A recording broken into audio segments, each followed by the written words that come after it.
Kasabay ng sunod-sunod na insidente ng mga napapatay dahil sa pamamaril, nagsagawa ng pagdinig ang Senado kaugnay ng mga panukalang gun control. Sa pagdinig, kahit ang Gunless Society of the Philippines at ang Volunteers Against Crime and Corruption hindi raw pabor sa total gun ban. Nakatutok si Jamsi Santos. Bagamat mariin ang pagkondena sa sunod-sunod na gun-related crimes, tulad ng pagkamatay ng 7 taong gulang na si Stephanie Nicole Elia dahil sa ligaw na bala at walang habas na pamamaril ni Ronald Baez sa Kawit, Cavite na ikinamatay ng 7 katao, wala sa mga grupong kinonsulta ng Senate Committee on Public Order ang sumuporta sa ideya ng tuluyang pagbabawal sa mga sibilyan na magmay-ari ng baril.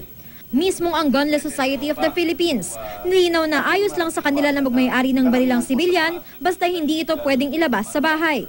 Ipagbawal na yung pag-i-issue ng permit to carry sa sibilyan at pabayaan na lamang itong magdala ng baril sa pampublikong lugar, sa mga pulis, sa mga military at mga law enforcement officers. Tutol din sa total gun ban ng Volunteers Against Crime and Corruption o VACC. Why deny us of bringing guns outside of our residences?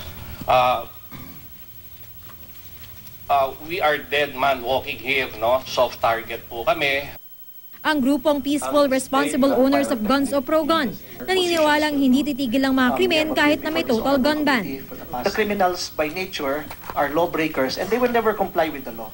Ang dapat daw paigtingin ay ang pagkalap sa iligal na armas na nagkalat sa bansa, lalo pat karamihan ng gun-related incidents gamit ang hindi lisensyadong mga armas. Base sa tala ng PNP, may mahigit 300,000 loose firearms. Mahigit kalahating milyong baril naman ang expired na ang lisensya. Sa ngayon, tinitingnan daw ng Senado ang pagtaas ng parusa sa gumagawa, nagbebenta at nagmamay-ari ng ilegal na armas. Jamsi Santos, Nakatutok, 24 Oras.